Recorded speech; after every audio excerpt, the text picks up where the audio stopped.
Hello and welcome to the channel simplifying exam. My name is Shahrukh Saifi. आज की इस video में बच्चों हम अपना ज्योग्राफी का second chapter forest and wildlife resources से रिलेटेड टॉप 3 लॉन्ग क्वेश्चन को कवर करने वाले हैं। ये जो सीरीज है बच्चों बैक टू बैक आपको देखने को मिल रही होगी। अगर आप अदर लेसन्स देखना चाहते हो तो सिविक्स के और इसका प्रीवियस लेसन जो कि था रिसोर्स एंड डेवलपमेंट, लिंक उसका डिस्क्रिप्शन में आपको देखने को जरूर मिल जाएगा, आप चेकआउट कर लीजिएगा। अब बेसिकली ये जो लेसन है इसके अंदर मैं आपको थोड़ी बहुत इंफॉर्मेशन प्रोवाइड करवा देता हूं, क्योंकि अब की बार क्या है कि सेशन 2023-24 में इस लेसन में से जो क्लासिफिकेशन ऑफ स्पीशीज था, वेरियस टाइप की जो स्पीशीज थी, चाहे वो नॉर्मल हो, एंडेंजर्ड हो, एक्सटिंक्ट हो, वो वाला जो पोर्शन है वो आपका ऑलमोस्ट डिलीट कर दिया गया है। तो एक तरीके से उसमें से वैसे क्वेश्चन तो बहुत आते थे, वो पूरा ही पोर्शन हट गया, तो ये लेसन हो जाता काफी ज्यादा लिमिटेड।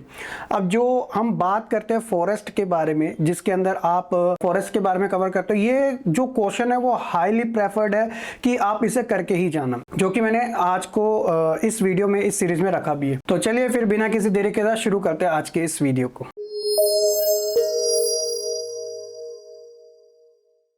क्वेश्चन नंबर फर्स्ट है, why do we need to conserve our forest and wildlife resources? Explain any 2 step taken by the communities to protect our forest and wildlife resources. तो क्यों जरूरत है हमें forest और wild life को cover करने की, conserve रखने की?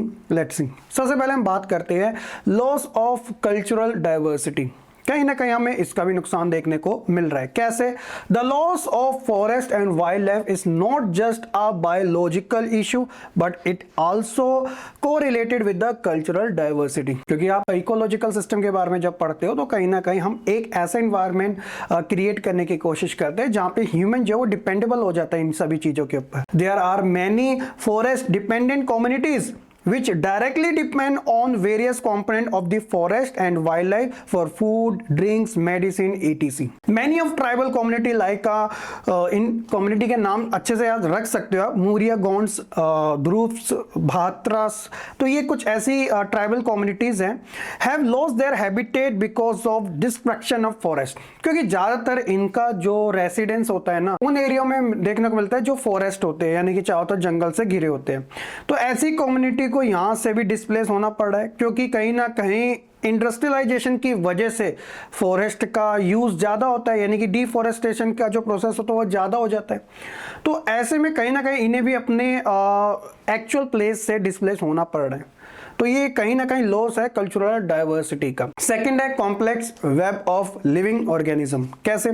We humans along with all living organism for a complex web ecological system in which we are only a part and very much dependent on this system for our own existence। तो हम एक ऐसे system के साथ live करते हैं, dependent है, जो कहीं ना कहीं आप कह सकते हो कि काफी ज्यादा हमारे लिए इंपॉर्टेंट है। एग्जाम्पल के थ्रू समझने की कोशिश करें, the plants, animal and micro organism recreate the quality of the air we breathe, the water we drink and the soil that produce our food without which we cannot survive। तो ये इसका एक best example है कि हम एक ऐसे living organism का एक सिस्टम है, अगर हम सारी चीजें डिस्ट्रॉय कर देंगे तो जो हमारी नेसेसरी चीजें हैं, एयर, वाटर, फूड, वो भी हम हाथ से खो बैठेंगे। Large scale destruction of forest between 1951 and 1980, according to the Forest Survey of India, over 26,200 kilometer of forest area were converted into agricultural land all over the India। तो 1951 से 1980 के बीच में जब इंडस्ट्रियल रेवोल्यूशन हम देखने को हमें मिल रहा है, तो कहीं ना कहीं ये फॉरेस्ट सर्वे की एक रिपोर्ट कहती है कि 26,000 से ज्यादा स्क्वायर किलोमीटर जो फॉरेस्ट एरिया है वो एक तरीके से कन्वर्टेड कर दिया गया है एग्रीकल्चर लैंड के लिए। और एग्रीकल्चर करना कोई बुरी बात नहीं है, तो बहुत अच्छी बात है, हमारी तो पहचान ही एग्रीकल्चर से।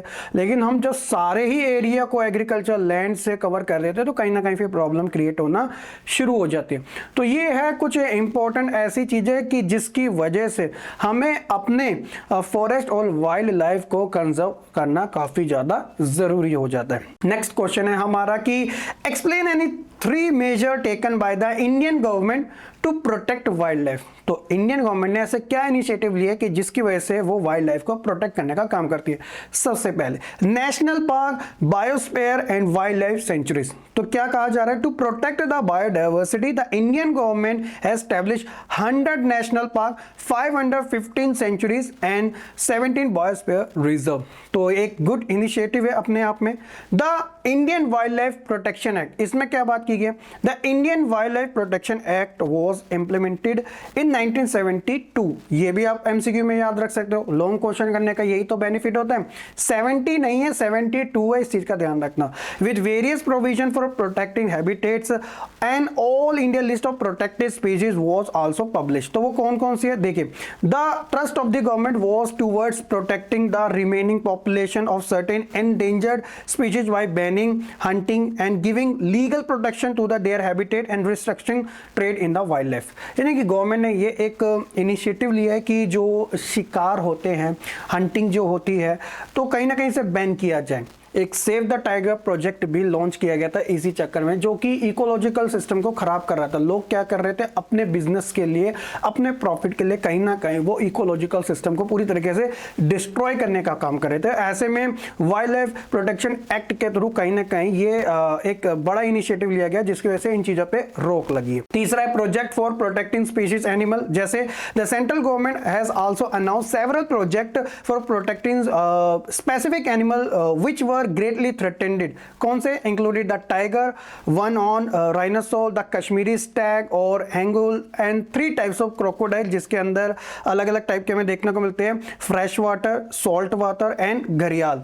और साथ ही साथ एशियाटिक लायन एंड अदर, इन सभी को एक तरीके से प्रोटेक्ट करने की भी बात की गई है। इसके अलावा गवर्नमेंट की फॉरेस्ट जो पॉलिसी है उसके अंदर भी खास चीजें बताई गई प्रोटेक्शन को लेकर। India is one of the few country which has a forest policy in 1894। It was revised in 1952 and again 1988.